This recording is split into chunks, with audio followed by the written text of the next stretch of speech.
Assalamualaikum warahmatullahi wabarakatuh. Kami dari kelompok 2 akan mempresentasikan tentang materi urgensi BK yang ditinjau dari segi filosofis. Yang pertama, filosofis sendiri dari bahasa Yunani yaitu filosofia, yang terdiri dari dua suku kata yaitu philo dan sophia. Philo yang berarti cinta dan sophia bisa berarti dari kebijaksanaan ataupun hikmah.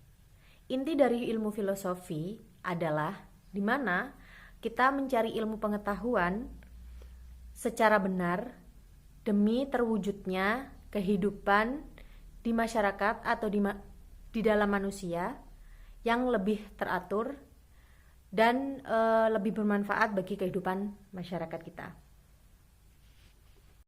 Keterkaitan ilmu filsafat di bimbingan konseling yaitu di mana konseli atau seorang konselor yang menangani seorang klien itu bisa membantu klien dan dirinya sendiri untuk menemukan esensi hidup atau tujuan hidup dan tidak melupakan tentang bagaimana tugas manusia itu di bumi dan seperti apa hal-hal yang istilahnya bisa dilakukan dan tidak boleh dilakukan sesuai dengan tugas manusia tersebut.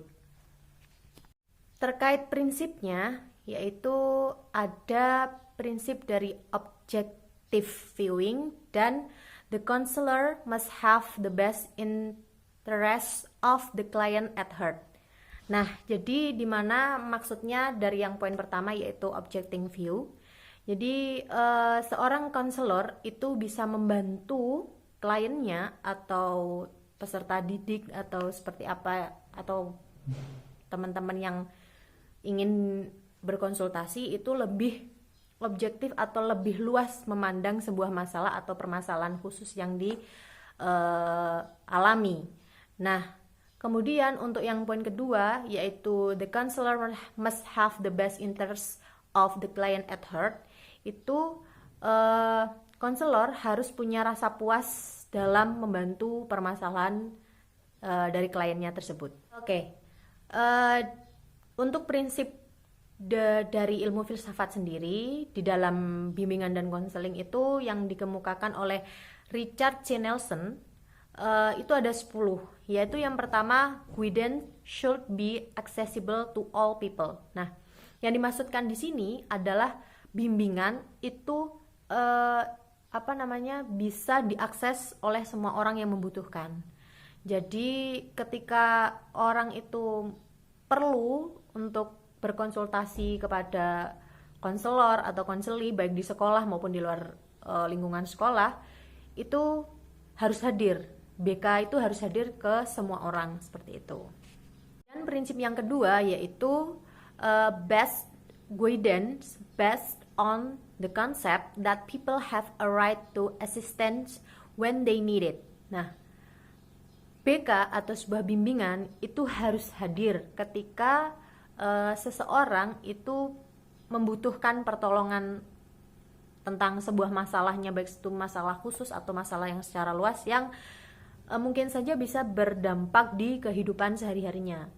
Jadi harus ready ibaratnya. Jadi konselor ataupun konseli baik di sekolah ataupun di luar sekolah itu ibaratnya harus ready 24 jam untuk kliennya yang mengalami masalah, baik itu yang masalah yang ringan, sedang ataupun yang serius seperti itu.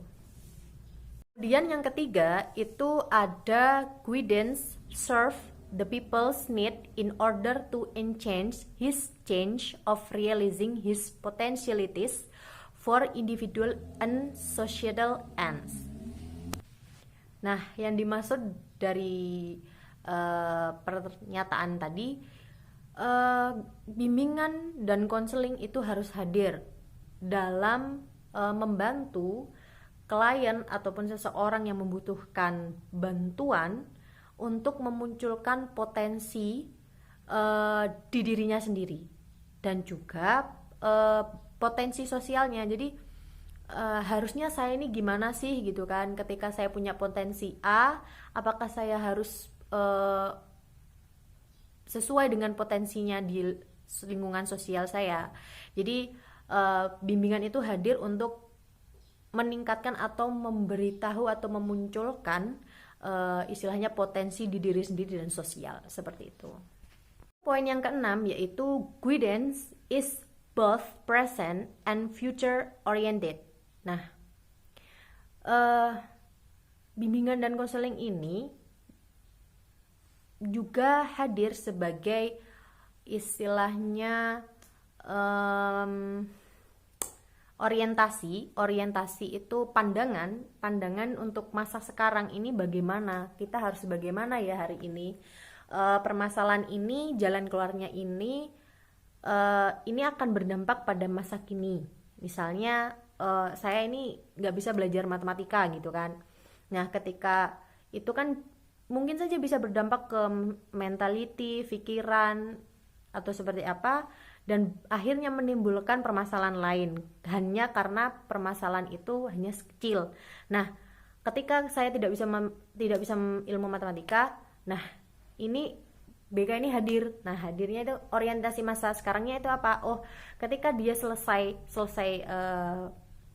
bisa belajar matematika, nah otomatis di masa depannya itu dia akan bisa melanjutkan misalnya kuliah ke bidang yang memang ada matematikanya dan lebih menjanjikan atau seperti apa. Jadi bimbingan dan konseling itu hadir untuk itu. Jadi ibarat kata itu bisa merumuskan dan sedikit membantu tujuan hidup kita seperti apa. Tapi pasti akan balik lagi ke individu yang atau klien yang mempunyai permasalahan seperti itu. Ketujuh itu ada guidance attends to and respond to weakness but focuses on strengthen. Jadi jadi bimbingan dan konseling itu menerima sebuah kelemahan tapi juga fokus pada kelebihan. Jadi ketika kamu lemah di matematika gitu kan, BK itu hadir. Oh, kamu lemah di matematika karena kamu tidak bisa menghitung dan tidak bisa menghafal rumus atau seperti apa. Nah, BK itu harus hadir. Ini anak ini kelemahannya di sini nih. Terus nanti kelebihannya nih apa? Nah, kita itu sebagai bimbingan dan konseling itu harus tahu kelebihan anak ini tuh di mana. Misalnya kelebihannya berpuisi atau bernyanyi. Nah, kita bisa kembangkan itu di kelebihannya. Tapi juga kita bisa untuk sedikit atau perlahan untuk membenahi kelemahannya. Jadi bisa dibilang harus bisa balance gitu. Tapi untuk permasalahan ini atau studi kasus yang saya bawa, tidak bisa matematika dan punya kelebihan menyanyi ataupun berpuisi. Nah, kita bisa coba fokuskan dengan menyanyi ataupun berpuisi gitu kan, karena bisa nanti akan dikembangkan lebih dalam, pembelajaran lebih matang. Akhirnya nanti misal jika ada lomba-lomba ataupun acara apa, bisa ditampilkan dan potensinya lebih naik lagi, seperti itu. Kemudian untuk poin ke-8 dari prinsip itu ada guidance is a shared responsibility. Jadi bimbingan dan konseling itu hadir untuk memahamkan bimbingan konseling dan juga memahamkan klien bahwa kita ini ada masalah itu harus berbagi gitu kan. Jadi saya hadir untuk kamu itu harus misalnya harus harus terbuka dengan permasalahan kamu supaya permasalahan kamu ini selesai gitu. Jadi semua pihak, jadi dari konselor ataupun dari klien ini punya tanggung jawab untuk saling berbagi, entah itu berbagi masalah dan juga solusi, kayak gitu. Kemudian poin yang ke-9 ada guidance is dependent on adequate people. Jadi bimbingan dan konseling itu hadir juga pada adanya orang yang mampu dalam mengatasi sebuah permasalahan. Ketika Misalnya seorang guru tidak bisa menyelesaikan permasalahan yang bisa tersangkut dengan masalah pribadi kayak seperti itu. Ataupun bimbingan dan konseling itu di dalam sekolah itu tidak bisa menyelesaikan permasalahan itu. Istilahnya mentok lah, jalan buntu, tidak bisa, si anak ini tidak mau diselesaikan dengan cara ini dan masih istilahnya masih ribet dan sebagainya macamnya. Nah, bimbingan konseling yang ada di sekolah ini harus bisa merekomendasikan kepada orang yang ahli atau orang yang mampu dalam menangani sebuah permasalahan yang dialami anak ini kayak gitu. Jadi mau tidak mau ya harus bertanggung jawab atas permasalahan yang memang tidak bisa ditangani atau dihandle dari pihak konseling di sekolah kayak gitu. Dan yang terakhir ada guidance is dependent for maximum effectiveness. Jadi poin yang 10 ini BK, bimbingan dan konseling itu hadir sebagai jadi ketika sebuah permasalahan itu selesai, nah itu solusi yang diberikan, kemudian jalan keluar dan sebagainya macamnya itu bisa berjalan dengan efektif secara maksimal. Tujuan dari klien ini tercapai, kemudian pencapaian dari konselor itu sendiri juga tercapai. Misalnya ada permasalahan klien ini harus selesai 4 bulan atau misalnya kan ya. Nah, itu bisa. Kalau misalnya memang bisa diatasi selama 4 bulan, berarti efektif. Cara yang dilakukan konselor itu memang efektif untuk si klien ini. Ada juga konselor yang memang butuh waktu lama karena yaitu kita butuh namanya istilahnya keterkaitan, kemudian saling terbuka, kemudian saling percaya juga antara klien dan konselor. Jadi mau tidak mau semua yang ada di dalam proses interaksi dalam bimbingan dan konseling itu bisa terjadi efektif yang maksimal ketika dua orang ini antara konselor dan si klien ini bisa saling nyambung dan punya tujuan yang bisa dicapai dan terwujud. Untuk materi selanjutnya akan disampaikan oleh pemateri yang lain. Terima kasih. Assalamualaikum warahmatullahi wabarakatuh. Nama saya Muhammad Dafa Firzatullah dari kelas PIPSD 19 nomor induk mahasiswa 1913055. Di sini saya akan menjelaskan tentang hakikat manusia dalam landasan bimbingan dan konseling. Landasan dalam bimbingan dan konseling pada hakikatnya merupakan dasar pijakan dan kacamata bagi konselor dalam melaksanakan dan memberikan layanan yang maksimal. Sedangkan hakikat manusia dalam landasan filosofis bimbingan dan konseling adalah setiap manusia harus mengambil keputusan atau tindakan, dan keputusan yang diambil itu oleh dirinya sendiri. Dengan ini dapat mengurangi salah paham dan konflik untuk menghadapi sulitnya tantangan di masa depan atau masa yang akan datang. Sekian, terima kasih. Wassalamualaikum. Nah, sedangkan hakikat manusia dalam landasan filosofis bimbingan konseling adalah manusia adalah makhluk rasional yang mampu berpikir dan mempergunakan ilmu untuk meningkatkan perkembangan dirinya. Kemudian, manusia dapat belajar mengatasi masalah-masalah yang dihadapinya apabila dia berusaha memanfaatkan kemampuan-kemampuan yang ada pada dirinya. Kemudian, manusia berusaha terus-menerus memperkembangkan dan menjadikan dirinya khususnya melalui pendidikan. Kemudian, manusia dilahirkan dengan potensi untuk menjadi baik dan buruk, dan hidup berarti upaya untuk mewujudkan kebaikan dan menghindarkan atau setidak-tidaknya mengontrol keburukan. Kemudian manusia memiliki dimensi fisik, psikologis, dan spiritual yang harus dikaji secara mendalam. Kemudian manusia adalah unik, dalam arti manusia itu mengarahkan kehidupannya mereka sendiri. Manusia adalah bebas merdeka dalam berbagai keterbatasannya untuk membuat pilihan-pilihan yang menyangkut pada kehidupannya sendiri. Kebebasan ini menginginkan manusia berubah dan menentukan siapa sebenarnya diri manusia itu dan akan menjadi apa manusia itu ke depannya. Manusia pada hakikatnya itu positif, yang pada saat dalam suasana apapun manusia berada dalam keadaan terbaik untuk menjadi sadar dan berkemampuan untuk melakukan sesuatu. Dengan memahami hakikat manusia tersebut, maka setiap upaya bimbingan dan konseling ini diharapkan tidak menyimpang dari hakikat tentang manusia itu sendiri. Seorang konselor dalam berinteraksi dengan kliennya harus mampu melihat dan memperlakukan kliennya sebagai sosok utuh manusia dengan berbagai dimensinya. Sekian, terima kasih. Wassalamualaikum warahmatullahi wabarakatuh. Assalamualaikum warahmatullahi wabarakatuh. Saya Muhammad Rizky Wadila dari kelompok 2 BK NIM 191-385. Saya di sini akan menjelaskan tentang pendekatan dalam landasan filosofis bimbingan konseling.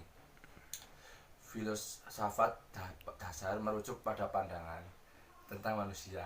Setiap pendekatan memiliki pandangan yang berbeda tentang sifat manusia, pribadi manusia, kondisi manusia, dan lain-lain. Pandangan tentang manusia ini akan melahirkan konsep dan landasan filosofis mengenai bimbingan dan konseling. Berikut paparannya. Pendekatan yang pertama adalah pendekatan psikoanalitik. Manusia pada dasarnya ditentukan oleh energi psikis dan pengalaman-pengalaman dini.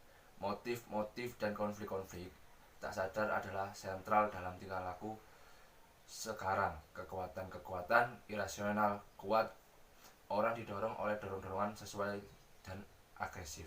Yang kedua, pendekatan eksistensial humanistik. Berfokus pada sifat dari kondisi manusia yang mencakup kesanggupan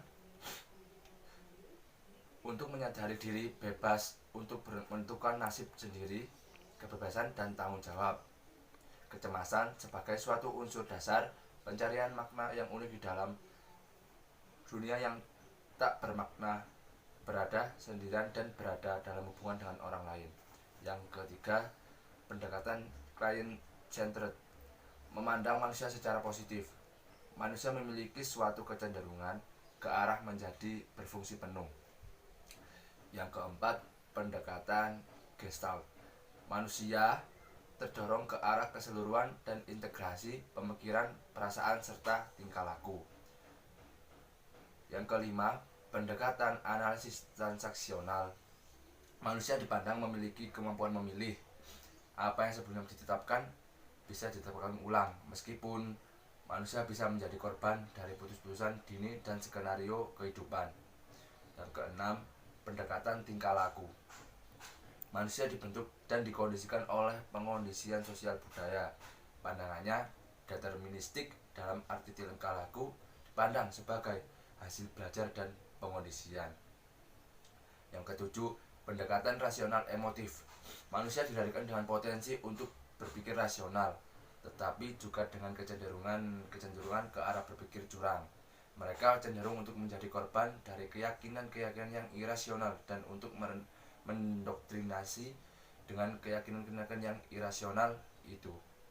Yang terakhir, yang kedelapan, pendekatan realitas.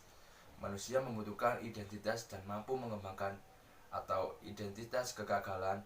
Pendekatan realitas berlandaskan motivasi pertumbuhan dan antideterministik. Terima kasih. Assalamualaikum warahmatullahi wabarakatuh. Assalamualaikum warahmatullahi wabarakatuh. Di sini saya akan melanjutkan materi yang ketiga, yaitu tugas dan tujuan kehidupan manusia. Kehidupan manusia itu bisa dilihat dengan 5 kategori, yaitu spiritualitas, yaitu agama dijadikan sebagai sumber inti dari kehidupan yang sehat. Yang kedua, pengaturan diri. Seseorang yang bisa mengamalkan hidupnya itu dapat dilihat dengan ciri-ciri: 1. Merasa berguna. pengendalian diri, pandangan realistik, spontanitas dan kepekaan emosional, kemampuan rekayasa intelektual, pemecahan masalah, kreatif, kemampuan berhumor, dan kebugaran jasmani dan kebiasaan hidup sehat. Kemudian yang ketiga untuk kategori adalah bekerja. Bekerja ini tujuannya untuk memperoleh keuntungan ekonomis, psikologis, dan sosial. Yang keempat, persahabatan. Persahabatan ini memberikan 3 keutamaan dalam hidup, yaitu dukungan untuk emosional, dukungan material, dan dukungan informasi. Yang terakhir, cinta. Cinta ini dapat menimbulkan perasaan hidup suami istri, anak, dan teman. 3 pilar utama ini menciptakan kebahagiaan manusia. Dari paparan tentang hakikat tujuan kehidupan manusia di atas mempunyai implikasi kepada layanan bimbingan konseling. Jadi tujuan kehidupan manusia adalah mencari kebenaran dan kebahagiaan spiritual yang abadi, yakni dunia ide. Bimbingan konseling agar dapat mengarahkan perkembangan anak dan remaja agar menguasai nilai-nilai hidup sejalan dengan nilai-nilai moral dan estetika.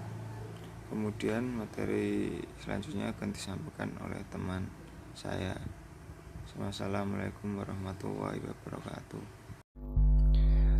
Assalamualaikum warahmatullahi wabarakatuh. Saya Muhammad Syauqi Mutakin, NIM 191300094 dari kelas B IPS D angkatan 19. Dalam video sebelumnya, para presentator sudah menjelaskan dari masing-masing poin, di mana poin itu ada 4 poin. Yang pertama adalah makna dan fungsi prinsip-prinsip filosofis bimbingan konseling. Poin pertama ini dijelaskan oleh Mbak Virial, di mana Mbak Virial menjelaskan kata filosofis atau filsafat berasal dari bahasa Yunani, yaitu philos yang berarti cinta dan sophos yang berarti bijaksana. Jadi filosofis itu berarti kecintaan terhadap kebijaksanaan. Selanjutnya poin kedua dijelaskan oleh Mas Dava Firzatullah. Poin ini berjudul Hakikat Manusia dalam Landasan Filosofis Bimbingan Konseling. Dalam poin ini Mas Firza menjelaskan landasan filosofis dalam BK atau bimbingan konseling ini sangat berkenaan dengan usaha mencari jawaban yang hakiki atas pertanyaan filosofis tentang apakah manusia itu. Pertanyaan filosofis ini tentunya tidak dapat dilepaskan dari berbagai aliran filsafat yang ada, mulai dari aliran filsafat klasik, filsafat modern, bahkan sampai filsafat postmodern. Poin selanjutnya dijelaskan oleh Mas Syamsul Huda. Poin ini berjudul Tugas dan Tujuan Kehidupan Manusia. Paparan tentang hakikat, tujuan, dan tugas dari kehidupan manusia ini mempunyai beberapa implikasi kepada layanan bimbing konseling. Di antaranya adalah spiritualitas, pengaturan diri, bekerja untuk memperoleh keuntungan ekonomis, psikologis, dan sosial, persahabatan, dan yang terakhir adalah cinta. Poin yang terakhir ini dijelaskan oleh Mas Fadil. Poin pendekatan dalam landasan filosofis bimbingan konseling ini ada 8 pendekatan.